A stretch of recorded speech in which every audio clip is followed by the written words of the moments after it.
Haleluya. Apa kabar semuanya? Panas-panas masih luar biasa? Amin. Haleluya. Panas-panas di luar 2 hari ini kita tetap harus pakai hikmat. Betul? Katakan kiri kanan, kamu harus berhikmat. Amin. Haleluya. Sudah hari ini minggu pertama. Minggu pertama di bulan Agustus, bulan kemerdekaan Indonesia. Haleluya. Kita harus banyak berdoa untuk Indonesia. Setuju? Setuju. Di rumah doa apa enggak? Amin. Karena kita orang Indonesia. Suatu saat kita akan kembali ke Indonesia.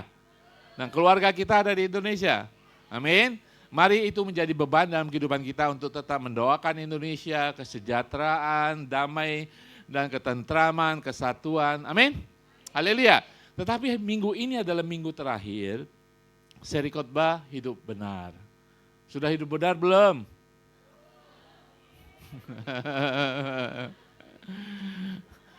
Sementara agak-agak gitu ya. Agak-agak benar, agak-agak nggak benar. Tapi saya percaya kebenaran firman Tuhan tidak pernah kembali seperti tong kosong. Amin. Dia akan mengerjakan kebenaran karena firman Tuhan adalah kebenaran yang menghidupkan kita. Amin. Nah, kita sudah belajar dari firman Tuhan dari kitab Titus, surat Paulus kepada anak rohaninya Titus. Pasal pertama kita belajar bagaimana kita hidup benar karena kita punya Allah yang benar. Kita percaya akan kebenaran yang benar, amin. Sehingga itulah yang membuat kita benar. Kalau saudara hidup menurut nilai dunia, saudara seperti dunia. Betul? Kalau saudara hidup seturut kebenaran Alkitabiah, saudara akan menjadi Alkitab yang terbuka. Amin. Kalau saudara selalu di dalam gelap, muka saudara akan gelap. Maksudnya hidup di dalam tanda petik kegelapan. Saudara bisa melihat, sampai meninggal pun mukanya gelap. Kalau orang selalu hidup di dalam dunia kegelapan. Kalau orang yang hidup di dalam terang Tuhan, sakit penyakit yang membuat dia meninggal pun ada sukacita di muka dia. Amin, ada terang dalam muka dia. Jadi kebenaran hidup kita karena kita percaya akan kebenaran yang benar-benar menghidupkan kita. Amin. Dan kedua, kita belajar bagaimana Rasul Paulus menugaskan Titus untuk mengurusi pemimpin-pemimpin gereja untuk tetap taat kepada kebenaran yang benar. Supaya hidup pemimpin, jemaat Tuhan tetap saleh, kudus, dan murni di hadapan Tuhan dalam ajaran yang benar. Karena pada waktu itu dan pada saat ini, banyak nabi-nabi palsu, banyak ajaran-ajaran sesat. Demikian hari-hari ini harus hati-hati. Banyak ajaran yang tidak seturut Alkitabiah. Kelihatan dikutip dari Alkitab. Penjelasan penafsiran akan jauh daripada kebenaran firman Tuhan. Jadi kita harus hati-hati. Amin. Bagaimana kita harus hati-hati? Selama ini ICA mengatakan jangan baca firman Tuhan. Tapi belajar. Kemudian kita belajar bagaimana Rasul Paulus mengajarkan Titus bahwa setiap orang percaya adalah murid. Murid belajar. Dan bagaimana kita murid harus mencari kebenaran dan melindungi kebenaran dalam kehidupan kita supaya tidak tercemari, tidak terkorupsi oleh ajaran dunia. Betul? Minggu lalu saya berbicara ngomelin saudara. Nggak berasa kan minggu lalu? Saya diomelin. Bagaimana kita hidup seturut kebenaran firman Tuhan. Amin. Kita taat kebenaran firman Tuhan. Nah, hari ini kita berbicara bagaimana kita hidup bukan hanya dalam konteks gereja sesama orang percaya, tetapi bagaimana kita hidup di dunia ini. Ya. Ada istilah orang Kristen 2 jam. You know? Hari Minggu doang Kristen. Dan cuma 2 jam. Hanya doa makan aja ke orang Kristen. Pas makan berdoa, cepat lagi. Itu cuma nggak sampai 1 menit. Selebihnya, nah hari ini kita belajar bagaimana Rasul Paulus mengajari Titus untuk mengingatkan saudara dan saya bahwa kita adalah warga kerajaan surga hidup di dalam kerajaan dunia. Saudara belum ke surga. Betul? Suatu saat kita akan ke surga, tetapi saudara sudah menjadi warga kerajaan surga. warga kerajaan Allah. Tapi ingat status saudara dan juga ingat posisi saudara saat ini masih ada di dunia. Nah, sini kita akan belajar bagaimana Rasul Paulus mengajarkan beberapa hal sebagai warga negara yang baik yang hidup di dunia dalam kerajaan dunia ini, karena kita akan menjadi baik karena kita menyadari kita adalah warga kerajaan surga. Harus berbeda, men. Betul? Jangan sama-sama dengan dunia. Betul? Bagaimana saudara bisa lihat berbeda, menjadi orang baik, orang benar di dunia ini? Karena saudara warga kerajaan surga harus berbeda. Cara ngomong, cara berpakaian, cara pasang foto, cara upload. Harus berbeda. Kadang saya sedih ya, lihat orang Kristen upload status, kok sama dengan dunia ya? Marah-marahnya ada, sombongnya ada. Harus berbeda saudara, supaya saudara menjadi terang dan garam. Terang yang masih terang, garam yang masih asin. Terang dan garam, terangnya udah redup, garamnya udah hambar. Terang yang bersinar, garam yang ngasinin benar. Amin saudara. Haleluya. Hari ini Rasul Paulus ingin mengingatkan kita. Ingat-ingat, katakan kiri kanan, ingat-ingat. Ya, di pasal ketiga kita belajar nanti, apakah kita memuliakan Kristus dalam dunia ini? Menjadi murid yang benar, apakah kita sudah menjadi murid yang benar? Sehingga orang, oh dia murid Kristus, dia murid, dia orang percaya. Apakah kita menjadi terang bagi dunia? Apakah kita malah menggelapkan orang gelap? Sama-sama buta. Saudara, Rasul Paulus menugaskan Titus, memang tidak gampang saudara, menugaskan Titus untuk mengembalakan gereja di Pulau Kreta. Pulau Kreta itu satu pulau di bawah pada waktu itu budaya Yunani yang sangat-sangat jahat, sangat-sangat duniawi, sangat-sangat sekuler, penyembahan berhala, kehidupan bebas dan sebagainya. Nah, slide berikutnya. Paulus secara pribadi mengutus Titus ke Kreta untuk melakukan dua hal. Mengangkat pemimpin yang saleh untuk memimpin jemaat ke arah yang benar, untuk melindungi ajaran yang sehat daripada ajaran sesat. Yang kedua, mengajarkan kepada jemaat tentang cara hidup yang sesuai dengan ajaran sesat sehat. Oke. Disinilah Rasul Paulus mengingatkan untuk Titus mengingatkan kepada jemaat. Kadang-kadang kita suka kadang-kadang kita bisa sengaja lupa, bisa juga karena situasi kita lupa akan kebenaran firman Tuhan. Masalah kehidupan, ya kan? Bahkan masalah pelayanan membuat kita lupa kebenaran firman Tuhan. Kita lari dari Tuhan, lari dari pelayanan. Saudara hari ini berbicara kepada saudara untuk mengingatkan saudara bahwa saudara belum di surga.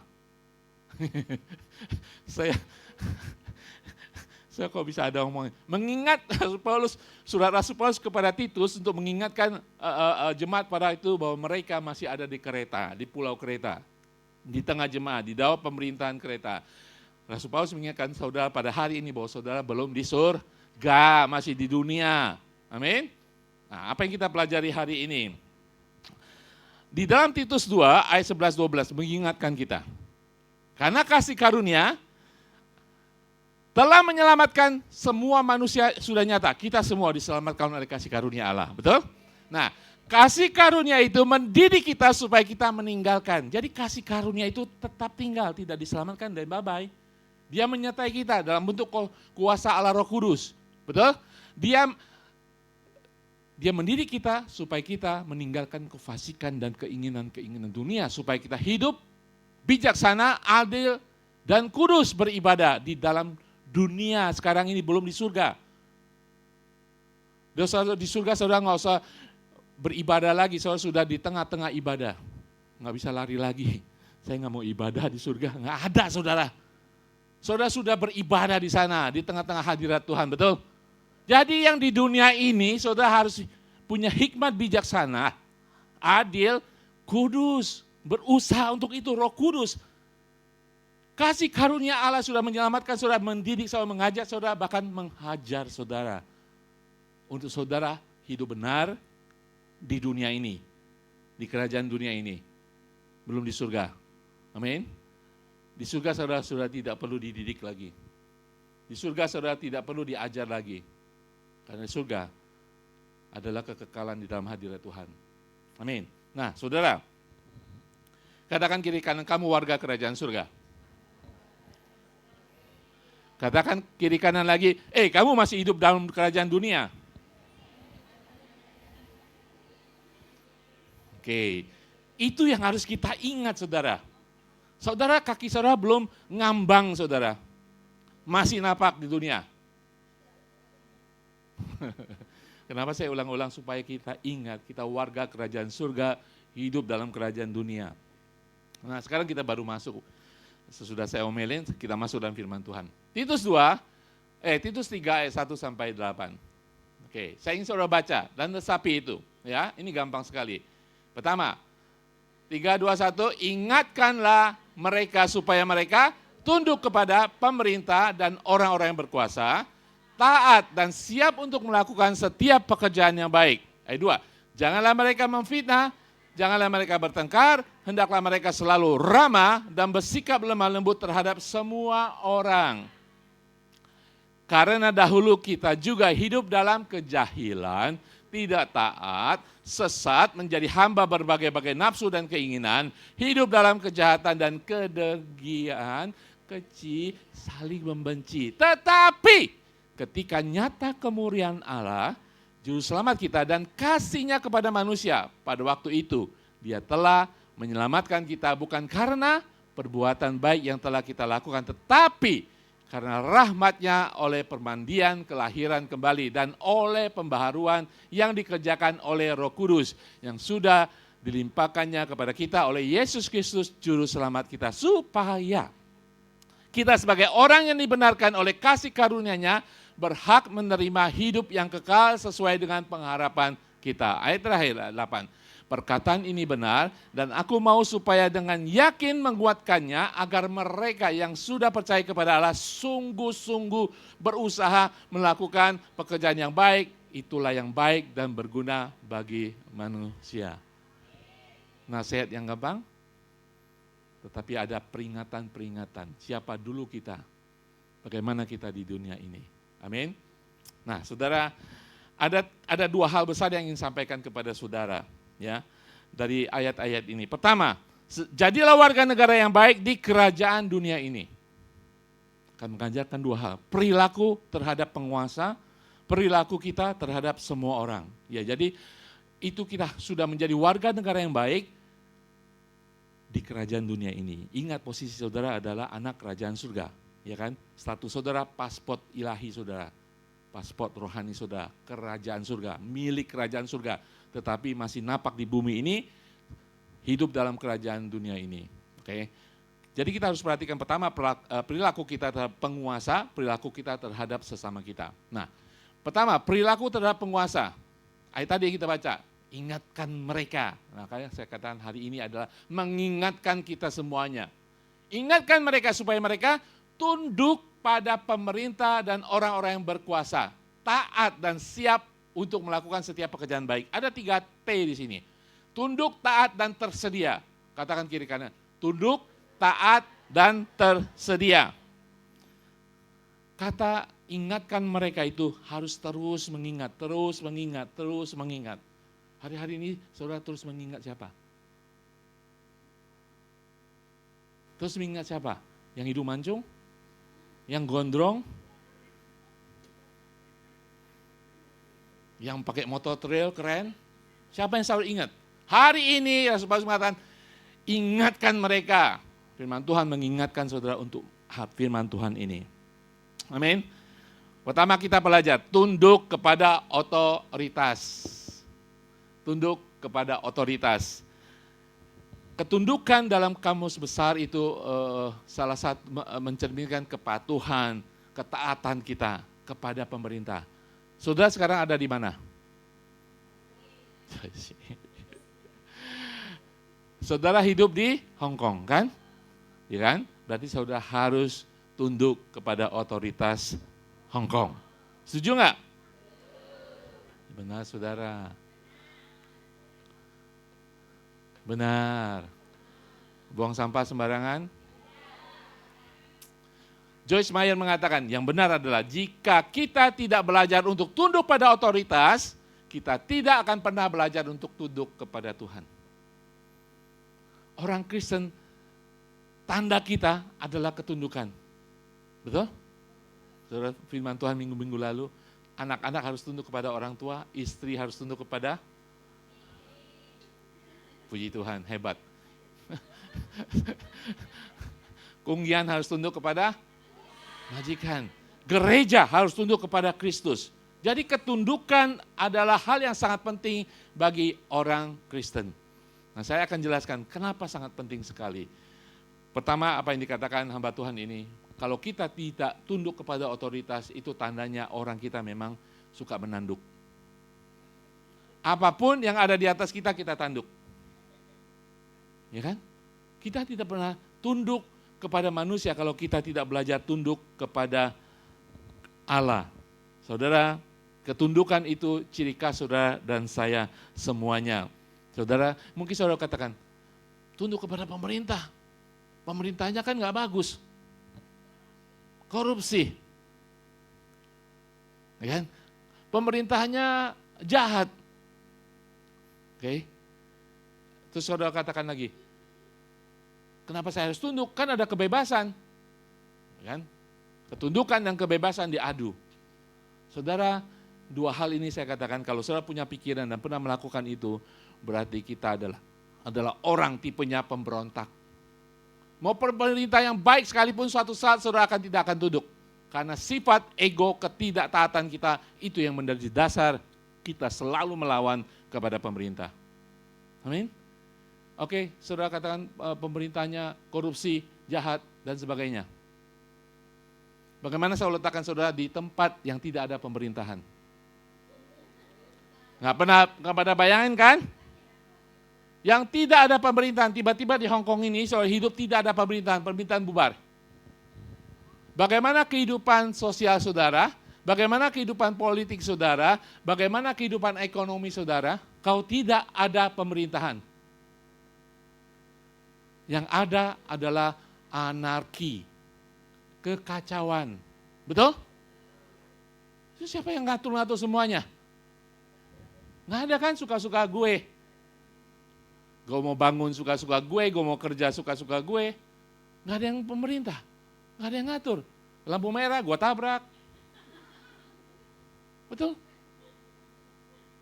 Dan saudara akan hidup dalam ketakutan. Karena tidak ada pemerintah, tidak ada yang ngatur. Baru mikir kan saudara, yang suka protes pemerintah mana? Coba kalau tidak ada pemerintahan, saudara hidup di dalam hukum rimba. Hukum rimba, siapa yang kuat, siapa yang berkuasa. Betul? Saudara ikut dalam ketakutan dan selalu akan ada anarki, kekacauan. Saudara bersyukur sekalipun pemerintah itu tidak baik menurut ukuran kita. Tetapi selalu akan ada konflik, saya tahu. Pemerintahan baik, tidak baik. Selalu ada peraturan dikeluarkan, setuju, tidak setuju, betul? Tetapi bersyukur ada pemerintahan. Nah, saudara, kita memberikan sebuah peringatan yang penting mengenai alasan utama ketundukan kita. Alasan utama ketundukan kita adalah bukan karena saya, karena Allah. 1 Petrus 13-14 mengatakan, pasal keduanya, tunduklah karena, jadi jangan tunduklah karena kepintaran saya atau kebodohan saya. Saya tunduklah ya karena saya bodoh, saya nggak ngerti apa-apa. Bukan karena kepintaran, saya nggak mau nunduk karena saya lebih pintar daripada pemerintah. Banyak orang lebih pintar dari pemerintah kan. Pemerintah keluar satu peraturan, wah semuanya salah semuanya. Tunduklah karena Allah, karena semua lembaga manusia, baik kepada raja sebagai pemegang kekuasaan tertinggi maupun kepada wali-wali yang diutusnya untuk menghukum orang-orang yang berbuat jahat dan menghormati orang-orang yang berbuat baik. Semuanya adalah buatan Tuhan, kehendak Tuhan, diatur oleh Tuhan. Amin. Jadi kita tunduk kepada otoritas di atas kita karena Allah semata-mata. So, saya tahu kadang-kadang ada pemerintah, ada pemilu gitu ya, mulai dari kita ribut. Enggak di kota, enggak di presiden. nggak di menteri, sampai RT pun saudara ribut. Tidak ada ketundukan. Ya saya tahu tidak semuanya baik, namanya juga manusia kan. Ya, tetapi lembaga pemerintah, otoritas di atas kita ditentukan oleh Tuhan. Amin. Jadi kita harus belajar tunduk karena Allah, bukan karena siapa, bukan karena saya, bukan karena dia, bukan karena pendapat kelompok saya. Kita sebagai orang Kristen, sebagai orang percaya hidup dalam dunia ini, pertama kita harus dengan perilaku tunduk kepada otoritas, pemerintah, tanda petik, di atas kita. Amin. Setuju? Apa karena saudara setuju karena saudara tidak berdaya? Sampai saudara berkuasa, saudara akan melawan. Hati-hati saudara, hidup benar orang percaya tunduk kepada otoritas. Amin. Nah saudara sekalian, di dalam Roma 13 ayat 1-2 mengatakan, tiap-tiap orang harus tunduk kepada pemerintah yang di atasnya. Sebab tidak ada pemerintah yang tidak berasal dari Allah. Dan pemerintah-pemerintah itu ada ditetapkan oleh Allah. Sebab itu barang siapa melawan pemerintah, ia melawan ketetapan Allah. Dan siapa yang melakukannya akan mendapat hukuman atas dirinya. Kalau saudara baca ayat-ayat berikutnya, dia katakan, kenapa saudara takut kepada pemerintah kalau saudara berbuat baik? Kalau saudara tidak melanggar hukum, kenapa takut kepada pemerintah? Betul? Hidup baik, hidup benar. Nggak usah takut kepada pemerintah yang jahat sekalipun. Dan pegang ayat 1-2 ini bahwa semuanya ditetapkan, ditentukan, dan berasal daripada Allah. Itu harus menjadi bagian kita sebagai orang percaya yang hidup dalam dunia ini. Perilaku kita taat kepada otoritas, tunduk kepada otoritas. Sampai pulang Indonesia, apakah saudara tunduk? Itu yang membedakan saudara dengan orang dunia, saudara. Itu yang membedakan saudara orang percaya yang punya hidup yang baik dan benar dengan orang dunia. Percaya saudara. Kalau saudara tetap berbuat baik, pemerintah tidak pernah akan menghukum saudara. Pemerintah tidak akan pernah berbuat jahat kepada saudara. Kitab Roma mengajar, tidak perlu takut kepada pemerintah yang jahat sekalipun kalau kita tetap berbuat baik. Amin. Yang kedua, bagaimana perilaku kita untuk hidup benar? Kedua adalah taat. Taat, oke? Taat pada peraturan. Sikap ketundukan ke dalam, ketundukan tadi ya, di dalam itu akan menghasilkan tindakan ketaatan keluar. Enggak ada orang taat tetapi tidak tunduk. Saya pernah memberikan ilustrasi seperti ini, anak kecil. Ya kan diomelin, biasa anak kecil bandel kan? Ada orang tua dia baru taat, ya kan? Satu saat dia naik bangku gitu ya. Ya anak kecil naik bangku, naik meja kan nggak boleh kan? Mamanya marah. Duduk, bangku buat duduk, meja buat makan. Dia duduk. Terus katakan temannya, saya sebenarnya duduk tetapi dalam hati saya berdiri di meja. Saudara kalau saudara tunduk, ada ketundukan, ada roh ketundukan, bukan roh pemberontakan, ketaatan akan keluar begitu saja. Kalau tidak ada ketundukan di dalam, kelihatan taat, tetapi saudara di belakangnya tidak tunduk kepada pemerintahan. Tidak menghormati pemerintahan. Amin. 1 Petrus 2:16 tadi mengatakan, hiduplah sebagai orang merdeka dan bukan seperti mereka yang menyalahgunakan kemerdekaan itu. Hiduplah sebagai orang yang sudah diselamatkan. Jangan menyalahkan kemerdekaan itu dengan perbuatan-perbuatan yang jahat. Saudara mengerti? Kita sudah anak kerajaan surga, sudah dimerdekakan. Kita harus mencerminkan hidup benar. Jangan pakai segala alasan untuk tidak mentaati peraturan pemerintah. Oke, kita cek sekarang.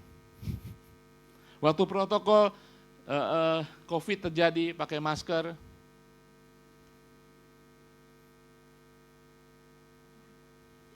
Karena takut. Ya, karena takut.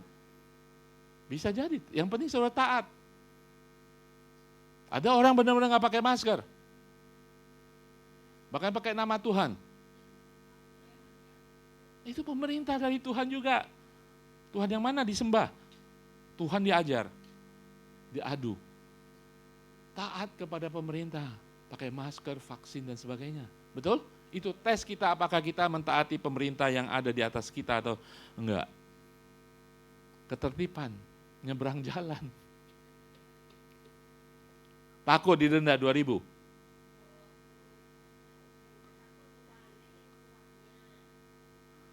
Oke, apalagi tes ketaatan saudara. Karena saudara orang benar yang tunduk kepada pemerintah, tercermin dari ketaatan saudara. Jual online, jualan online, part time. Ya kita ngomongin dekat-dekat kita aja, nggak usah ngomong besar-besar. Ya kan? Hal-hal kecil ini ketaatan kita menunjukkan apakah kita tunduk kepada pemerintah di atas kita. Pemerintah pasti mengatur dengan segala peraturan, betul? Kita harus taat semua peraturan yang ada dalam kehidupan kita. Saya katakan lagi, kalau tidak ada pemerintahan, tidak ada peraturan, yang adalah hukum rimba, peraturan rimba yang kuat yang menang. Amin. Sejelek-jelek apapun pemerintahan di atas saudara, nanti tetap pemerintahan yang dibentuk dan berasal dari Tuhan. Saya tahu ketika kita pulang saat ini mungkin, pemerintah yang baru, pemerintah lama, orde baru, orde yang paling baru, orde apa lagi? Apapun itu berasal dari Tuhan.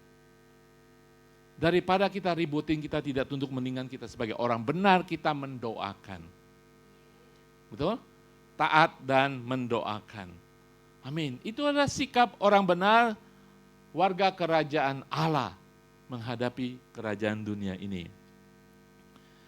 Yesus pernah diperhadapkan di tes gitu ya, tentang bayar pajak, ya kan? Sudah tahu ceritanya.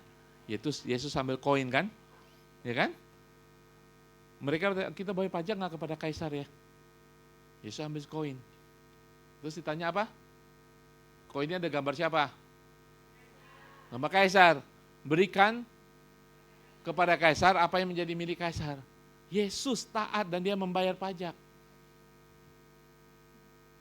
Bayar pajak nggak saudara? Mungkin saudara belum bayar pajak. Indonesia bayar pajak nggak? Bayar kan? Bayar PBB rumah saudara, sawah saudara. Taat. Saudara, suatu saat namanya juga Tuhan Yesus dan teman-temannya itu, murid-muridnya itu kemana-mana kan nggak punya pendapatan kan, mereka sudah berhenti dari pekerjaan. Makan mereka cuma dari kaum wanita yang ngumpulin uang dan masak buat mereka. Mereka pergi dari satu tempat ke tempat lain. Dan diperharap harus bayar pajak. Saudara, kalau saudara dalam kesusahan tetap taat, Tuhan akan menyediakan. Yesus menyuruh siapa? Petrus nangkap ikan ya. Di mulut ikan ada koin kan. Nah saudara, taat. Apapun peraturannya taat, Tuhan akan memberikan kekuatan, kemampuan dan berkat buat saudara. Ingat, ketaat saudara bukan karena saudara takut tapi kepada manusia, peraturannya takut kepada Tuhan. Amin. Itu adalah ketaatan kita. Nah, sikap ketundukan ke dalam akan menghasilkan ketaatan keluar, dan kemudian sikap ketaatan kita karena kita telah dibebaskan untuk melakukan kebaikan. Sudah dibebaskan untuk melakukan kebaikan, itu adalah ciri khas orang percaya. Kalau tidak ada kebaikan dari hidup saudara, apalagi ciri saudara sebagai orang percaya. Saudara tidak bisa menyanyi Tuhan itu baik, saya jelek, saya jahat. Tuhan saudara baik, saudara harus menjadi 1 Petrus tadi kita sudah baca. Itulah kita orang percaya. Amin. Yang ketiga, tidak hanya taat, tidak hanya tunduk, taat dan tersedia. Tersedia.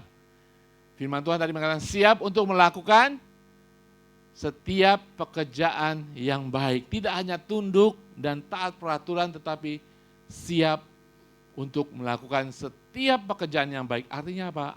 Ada partisipasi di dalam masyarakat. Saya katakan lagi, kerajaan surga, saudara tinggal di sana itu nanti. Saudara masih tinggal di dalam kerajaan dunia, tetapi pakai identitas saudara sebagai anak kerajaan surga untuk menjadi berkat di masyarakat.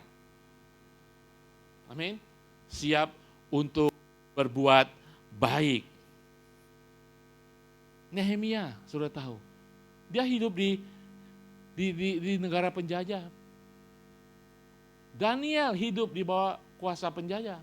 Dia hidup benar, mengikuti firman Tuhan, melayani raja. Bukan raja orang Yahudi, raja kafir. Yusuf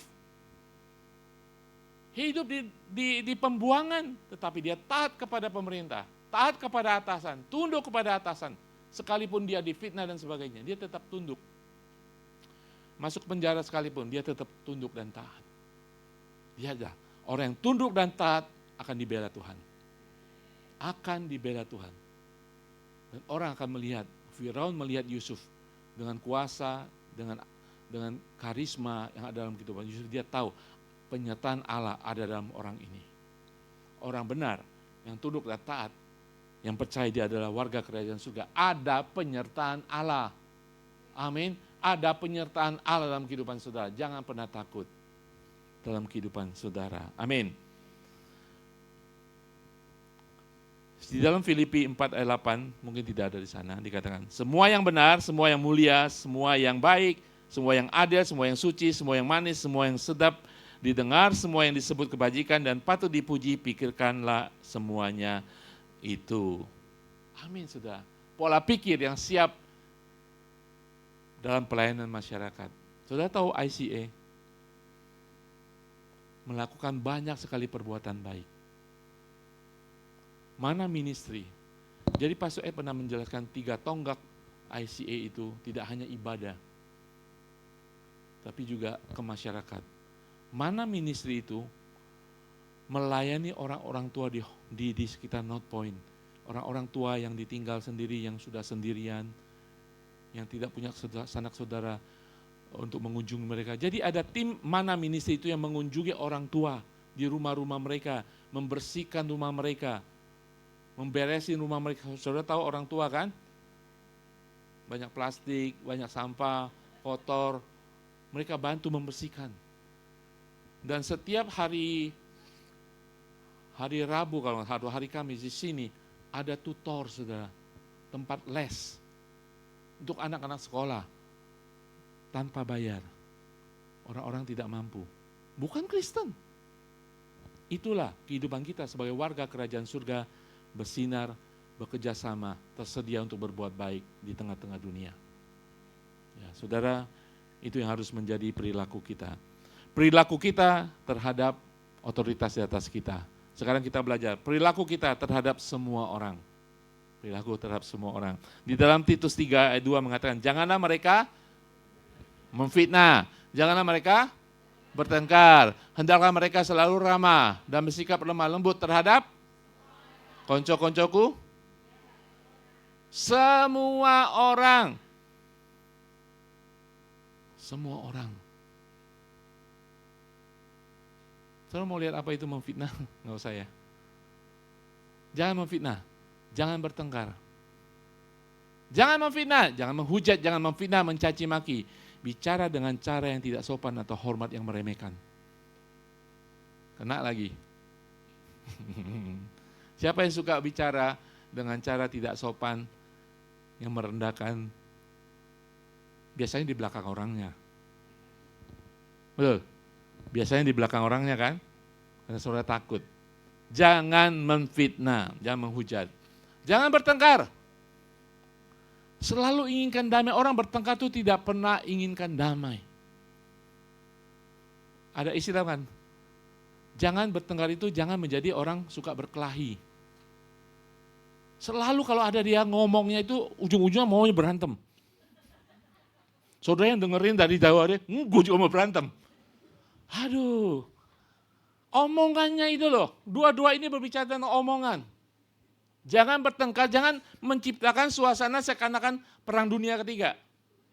Harus berantem baru selesai, harus ribut. Tidak saudara, jangan seperti itu. Ini adalah perilaku orang percaya di tengah dunia kepada sesama. Di mana? Pasar saudara, di pertemanan saudara, Di lingkungan saudara, jangan memfitnah, jangan bertengkar. Tetapi berikutnya, haruslah ramah, baik budi, bersikap suka mengalah. Ada nggak di sini suka mengalah? Atau suka mengalahkan? Orang Kristen harus jangan bersikap kasar terhadap orang lain.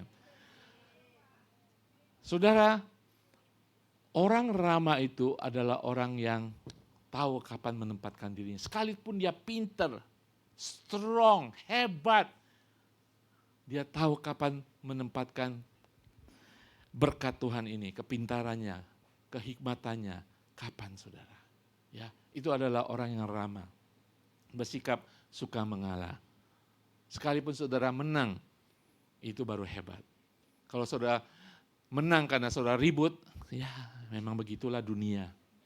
Kalau saudara kuat, saudara tahu saudara menang tetapi mengalah, itulah anak kerajaan surga. Amin. Lemah lembut, menunjukkan kerendahan hati. Kerendahan hati dan peduli. Orang Kristen lebih memperhatikan orang lain daripada diri sendiri. Ada yang setuju? Yakin? Orang Kristen lebih memperhatikan orang lain daripada diri sendiri. Kalau demikian saudara bisa melakukan ini, inilah apa yang dikatakan Yesus. Next. Kasihilah sesamamu manusia seperti dirimu sendiri. Siapa enggak mengasihi diri sendiri? Ketahuan semuanya pakai baju bagus. Dandan. Berarti saudara mengasihi diri sendiri kan? Ya kan? Saudara makan baik kan? Sehat kan? Menjaga diri, merawat kan? Mengasihi diri sendiri. Kasihlah sesamamu manusia seperti engkau mengasihi dirimu sendiri. Itu saudara berbuat baik, saudara anak kerajaan surga. Hidup di kerajaan bumi yang mungkin tidak benar. Kerajaan bumi yang terbelenggu, kerajaan dunia yang gelap ini. Sehingga saudara bisa menjadi terang. Nah, saudara kita belajar bagaimana menjadi warga yang baik dalam kerajaan dunia. Oke, kita tahu. Tetapi Rasul Paulus mengajarkan detail semuanya kan. Bagaimana terhadap pemerintah, bagaimana terhadap sesama. Tapi alasan yang utama saudara adalah poin kedua ini. Jadilah warga negara yang baik karena kita telah menjadi warga kerajaan surga. Itu alasan utama saudara menjadi warga yang baik. Hanya itu saudara.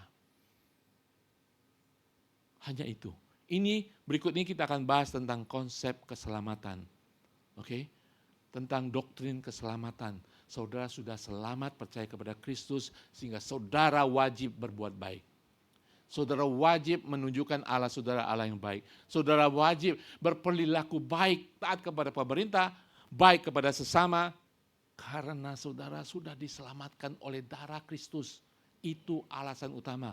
Makanya di tengah-tengah ayat pasal ketiga ini, pada pemerintah, taat, tunduk, siap berbuat baik. Baik kepada masyarakat. Nah ini alasan utama. Saya harus bahas ini supaya kita mengerti. Kita sebagai warga kerajaan surga. Next. Ayatnya ini. Tadi kan kita sudah baca ayat 1, ayat 2 kan. Sekarang ayat ketiga. Karena saudara. Karena kenapa? Kita harus berbuat baik kepada pemerintah, tunduk taat dan bersedia pada semua orang. Karena. Katakan kira-kira karena. Dahulu kita juga hidup dalam kejahilan. Tidak taat, sesat, menjadi hamba berbagai-bagai nafsu dan keinginan. Hidup dalam kejahatan dan kedengkian, keji, saling membenci. Saudara tahu ada berapa dosa di sini? 7. Dulu kita sama. Kita hidup di situ. Berarti mereka dunia, kerajaan dunia itu hidup dalam keadaan ini. Makanya saudara yang sudah diselamatkan harus menjadi terang dan garam bagi mereka. Oke? Sekarang kita. Dulu kita seperti itu. Tetapi ketika nyata kemurahan Allah, juru selamat kita dan kasihnya kepada manusia, pada waktu itu Dia telah menyelamatkan kita bukan karena perbuatan baik yang telah kita lakukan, tetapi karena rahmat-Nya oleh permandian, kelahiran kembali dan oleh pembaharuan yang dikerjakan oleh Roh Kudus yang sudah dilimpahkannya kepada kita oleh Yesus Kristus, Juru Selamat kita. Supaya dulu kita begitu, tetapi sekarang begini, supaya. Saya mengerti argumen daripada Rasul Paulus untuk saudara dan saya sebagai anak-anak kerajaan surga. Supaya kita sebagai orang yang sudah dibenarkan, diselamatkan. Artinya dibenarkan saudara. Posisi kita benar di hadapan Tuhan. Bukan perbuatan baik kita. Karena darah Kristus. Supaya kita sebagai orang yang dibenarkan oleh kasih karunia berhak menerima hidup yang kekal. Sesuai dengan pengharapan kita. Jadi saudara kehidupan kekal sudah menjadi hak saudara, warisan saudara. Tapi saudara masih ada hidup di dunia ini. Itulah alasan Rasul Paulus, argumentasi Rasul Paulus. Untuk kita hidup baik dan benar di dunia ini, bagi dunia ini, di tengah-tengah dunia ini. Betul? Di sana sudah tidak ada lagi untuk hidup baik dan benar. Untuk apa saudara mau cari muka Tuhan di sana? Di surga saudara mau duduk paling depan kalau ada ibadah di surga. Udah nggak bisa carmuk lagi di sana. Di sini menyenangkan hati Tuhan. Hidup benar di hadapan Tuhan bagi dunia. Amin. Di sana kita sudah dibenarkan, sudah pamungkas kemuliaan kita di sana. Amin. Nah, ayat 8. Oke, kita bahas dulu ayat ini ya. Ini ciri khas bagaimana kita menjadi warga kerajaan surga supaya kita bisa berbuat baik menjadi warga negara yang baik. Nah ada 3 hal yang saya ingin bahkan. Sebelumnya tampilkan satu perkataan, fakta. Fakta bahwa kita adalah warga negara surgawi menjadi alasan utama mengapa kita harus hidup sebagai warga negara yang baik dalam kerajaan dunia. Setuju? Oke? Fakta itu. Fakta itu sudah tidak bisa diambil bagi saudara yang sungguh-sungguh percaya kepada Yesus Kristus sebagai Tuhan dan Juru Selamat. Saudara warga kerajaan surgawi cop. Saudara sudah ada visa ke sana. Oke? Berperilakulah seperti mereka yang telah diangkat menjadi warga surgawi, please. Berperilaku baik, taat tunduk pada pemerintah dan kepada sesama. Nah, dari ayat 3 sampai 7 itu 3 hal saya ingin jelaskan. Pertama, kondisi sebelum keselamatan kita. 7 hal yang jelek yang pernah kita lakukan, yang sedang dunia lakukan. Perlu dibahas? Untuk mengingat-ingat saudara. Secara ringkas, hidup dalam kekejian tanpa pemahaman pengetahuan rohani sejati. Keputusan yang tak berhikmat. Dulu kita selalu mengambil keputusan tidak berhikmat kan? Kejahilan. Tidak taat, keras kepala. Melawan firman Tuhan, berontak, melawan hukum-hukum Allah, hukum-hukum manusia, sesat, melenceng dari jalan yang benar dan kudus, lemah dan rentan dipengaruhi oleh tipu daya kekuatan iblis. 4. Menjadi hamba berbagai-bagai nafsu keinginan, menjadi alat dan budak nafsu dan keinginan. Hidup dalam kejahatan dan kedengkian, melukai orang lain, dan bersukacita di dalamnya. Adakah masih di sini? Melukai orang lain dengan perkataan, perbuatan, lirikan, dan menikmati kedukaan orang lain. Nggak ada kan? Dulu itu ya. Keji, menjijikan, layak dibenci, saling membenci. Nah dulu kita, ini dunia saat ini. Saudara harus mengerti bahwa dulu itu seperti itu. Sehingga kita harus lepas daripada itu. Matius 5, 13-14 mengatakan, kamu adalah garam dunia, jika garam itu menjadi tawar, dengan apakah diasinkan? Amin? Tidak ada lagi gunanya selain dibuang dan Kamu adalah terang dunia, kota yang terletak di atas gunung tidak mungkin tersembunyi. Itulah kita sekarang. Dulu kita seperti yang tadi itu, 7 hal berdosa di hadapan Tuhan. Amin. Jadi sekarang kita harus mawas diri. Untuk kita tahu posisi kita tidak seperti dulu lagi. Amin. Kita harus tahu bahwa kita sudah berubah, kita warga kerajaan surga. Amin. Hal yang kedua, tidak hanya kehidupan kita dulu, yang kedua adalah transformasi keselamatan kita. Saya ingin ajarkan ini, saya tidak mau melewatkan ini. Supaya saudara mengerti ini, walaupun ini bisa jadi satu khotbah sendiri, saudara. Tetapi ketika nyata kemuliaan Allah, ada 4 hal yang sikap Tuhan bagi manusia, bagi saudara yang sudah saudara terima. Yaitu kemurahan Allah Juru Selamat kita dan kasih-Nya kepada manusia, kepada saudara dan saya.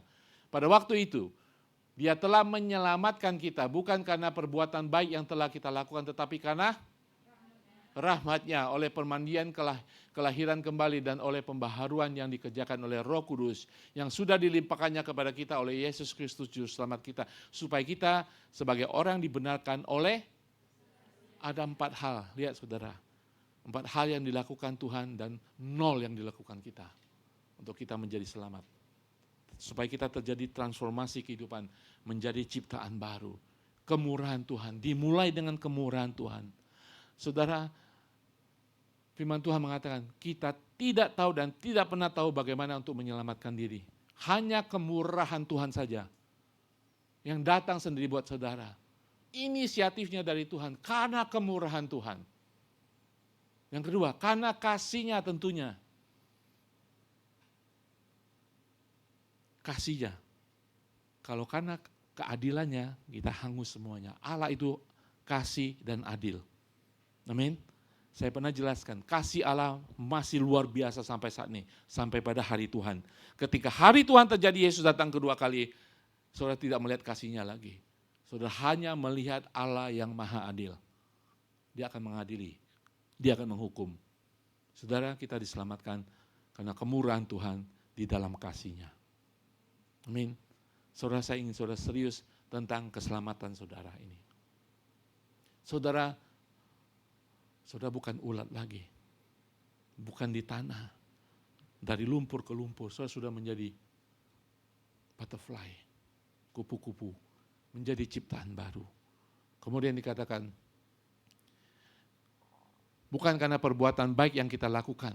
Saya sering dan saya suka sekali menjelaskan, perbuatan baik kita sampai saat ini pun seperti kain najis. Tidak bisa dibandingkan dengan perbuatan Tuhan. Amin. Tetapi karena rahmat-Nya. Rahmat-Nya adalah pengampunannya, belas kasihannya yang masih mengiringi kehidupan kita. Pengampunannya. Amin, saudara. Ayat 7, supaya kita sebagai orang dibenarkan oleh kasih karunia. Kita sudah dibenarkan benar di hadapan Tuhan. Posisi kita benar di hadapan Tuhan sehingga kita bisa punya akses ke dalam hadirat Tuhan. Ketika Tuhan melihat saudara, anak-anak kebenaran. Bukan karena kita, karena darah Kristus. Kita dibenarkan oleh kasih karunia-Nya, grace. Yang tidak layak kita dapatkan, kita dapatkan. Yang layak kita dapatkan, hukuman, tidak kita dapatkan karena ada rahmat-Nya. Yang tidak layak kita dapatkan keselamatan, dibenarkan, diampuni, disucikan, dibasuh. Itu karena kasih karunia-Nya, anugerah-Nya, grace. Nah, kalau saudara mengerti ini semua, siapa saudara saat ini yang sudah menjadikan saudara warga kerajaan surga. Jadilah warga yang baik bagi kerajaan dunia. Itu harus menjadikan setiap orang percaya hidup benar. Karena saya warga kerajaan surga. Amin. Kalau saudara tidak percaya konsep doktrin kebenaran dalam kehidupan saudara, sebenarnya yang ayat 4 sampai 7 ini dijelaskan setiap surat Rasul Paulus. Di dalam Efesus juga ada. Karena Rasul Paulus ingin kita, jemaat Tuhan pada waktu itu dan sekarang mengerti siapa kita sekarang. Sudah diselamatkan oleh Tuhan. Sehingga kita boleh melakukan kebaikan mulai daripada keselamatan.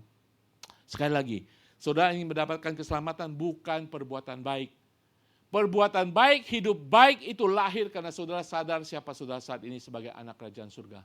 Perbuatan baik itu adalah produk daripada saudara menjadi anak kerajaan surga. Perbuatan baik bukan saudara untuk membeli produk keselamatan. Perbuatan baik saudara, amal bakti saudara bukan untuk mendapatkan keselamatan. Darah Kristus menyediakan keselamatan. Produknya adalah saudara melakukan kebaikan hidup benar bagi semua orang di dunia ini. Amin. Jangan terbalik. Rasul Paulus sungguh-sungguh ingin menjelaskan bagi kita hal ini. Nah, saudara sekalian, Allah menyelamatkan kita bukan karena perbuatan baik yang telah kita lakukan, tetapi karena rahmat-Nya. Setuju? Amin. Semuanya kita tahu itu semua. Tapi hidupi itu, saudara. Jangan kita membela diri. Jangan kita membanggakan hidup kita. Semua karena rahmat dan anugerah-Nya. Kita ada dan kita berlangsung ada saat ini. Hidup kita. Amin. Di dalam Titus 2 ayat 13b dan 14 mengatakan, Juru selamat kita Yesus Kristus yang telah menyerahkan dirinya bagi kita untuk membebaskan kita dari segala kejahatan dan untuk mengkuduskan bagi dirinya suatu umat kepunyaan sendiri yang Tuhan menyelamatkan saudara, bukan saudara rajin berbuat baik. Tuhan menyelamatkan saudara untuk berbuat baik. Saudara berbuat baik bukan untuk diselamatkan. Saudara berbuat baik karena sudah, amin, sudah pintar. Nanti Pastor Ed datang khotbah, wah pintar-pintar Asia Indonesia. Saudara yang ketiga, tadi transformasi kehidupan keselamatan, kewajiban hasil daripada keselamatan. Ayat ke-8 tadi, ini kewajiban kita saudara. Ajarlah itu sungguh benar, ajaran itu sungguh benar, dan saya ingin kamu mengajarkan semua itu dengan, sudah diajarkan dengan tegas hari ini. Sehingga orang-orang yang percaya kepada Allah, sungguh-sungguh berusaha untuk terus kalimatnya full sini. Sungguh-sungguh berusaha untuk terus. Dalam sekali kalimat ini. Sungguh-sungguh. Ada yang orang berarti ada yang berbuat baik tidak sungguh-sungguh. Ada yang berbuat baik tidak terus tapi musim-musiman. Musim hati enak. Musim saya diberkati, berbuat baik. Musim saya punya teman yang baik kepada saya tentu berbuat baik. Tapi kalimat ini, sungguh-sungguh berusaha, kalau dia stop, sungguh-sungguh berusaha berbuat baik, saya sudah sungguh-sungguh, itu saya stop Pak, saya sudah sungguh-sungguh. Tapi sudah sungguh-sungguh harus terus. Gagal, terus lagi sungguh-sungguh. Maksudnya apa saudara? Sebagai anak perjanjian baru, anak warga kerajaan surga, tidak ada kata lain sudah harus berbuat baik. Titik. Itu adalah tanggung jawab kita sebagai orang yang sudah diselamatkan. Sebagai warga kerajaan surga. Berbuat baik. Saya nggak tahu apa yang dikatakan orang lain kalau kita tidak berbuat baik sebagai umat Tuhan. Saudara tahu, sebagai orang Kristen, tanpa saudara sadari, saudara dituntut berbuat baik. Kalau saudara tidak berbuat baik, saudara langsung dipertanyakan. Dia orang Kristen kan? Saudara sudah tahu. Oh, dia orang Kristen kan? Artinya apa? Mereka sudah bertanya, mestinya dia berbuat baik kan? Mestinya dia punya kasih kan? Mestinya dia menolong kan? Ada nenek-nenek buka pintu nggak bisa. Nggak ditolong. Dia kan orang Kristen. Sering saudara perhadapkan perkataan itu, artinya apa saudara? Saudara diharapkan berbuat baik sebagai orang Kristen. Berbuat kasih sebagai orang Kristen. Jadi keselamatan, hasil daripada keselamatan adalah kewajiban kita berbuat baik. Sungguh-sungguh berusaha untuk terus berbuat baik. Cara hidup seperti itulah yang pantas bagi kita sebagai pengikut Kristus. Karena kan kamu harus pantas menjadi pengikut Kristus.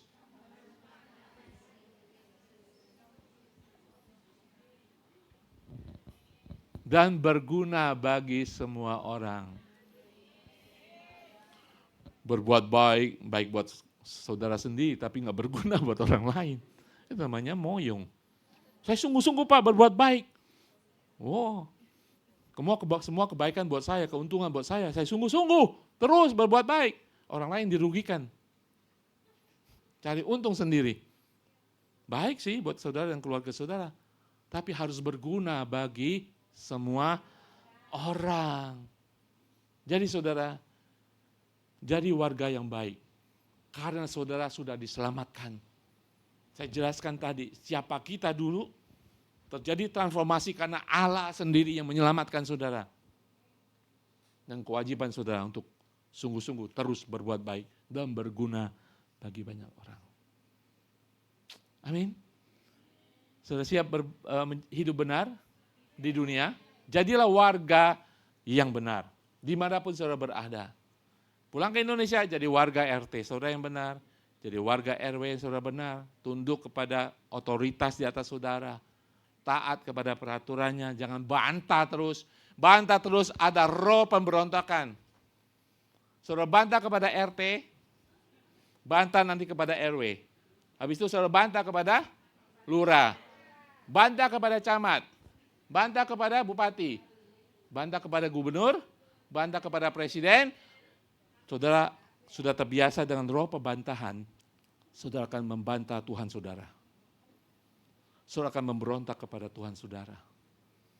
Itu roh pemberontakan, jangan dipupuk, jangan dipakai. Tunduk dan taat kepada otoritas di atas saudara.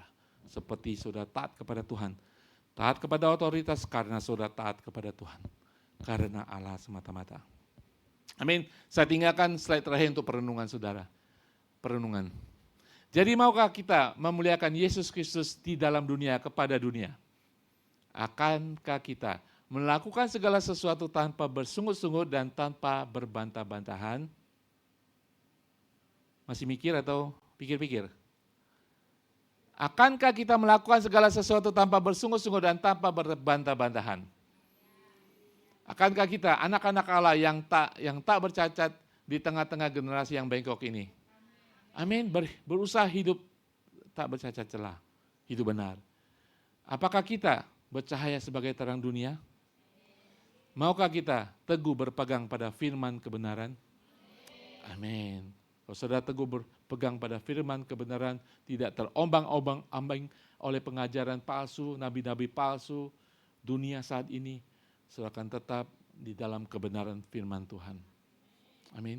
Saudara akan mengikuti semua firman Tuhan. Saudara, mari kita bertobat dari kesombongan kita. Yang ini kayaknya nggak usah dibahas deh. Setiap kita, mungkin kita satu dan lain hal kita tidak tunduk kepada firman Tuhan tadi, yang dinasehati oleh Rasul Paulus. Kita perlu bertobat dari kesombongan kita, amin. Kita kadang-kadang sok tahu pengalaman hidup, seperti orang pria-pria tua itu kan, yang minggu lalu kita bahas. Ya kan? Sok tahu, jadi sombong, jadi tidak mau taat. Dulu saya nyebrang sini nggak apa-apa. Merah nggak apa-apa, nggak ada siapa-siapa kok. Ya, itu mempercepat ke kerajaan surga nanti. Jangan sombong dan tetap taat. Amin. Bertobat dari perbuatan kita yang telah memfitnah penguasa. Siapa pernah memfitnah penguasa? Ngomong jelek penguasa di atas saudara. So tidak usah ngomong jahat, ngomong jelek, tidak berbicara tentang pemerintahan Rusia sekarang di Hong Kong ini. Oke, itu di atas otoritas saudara di Hong Kong ini sama Indonesia, karena saudara masih pegang paspor Indonesia. Kita pernah memfitnah, ngomong jelek pemerintah, bertobat saudara.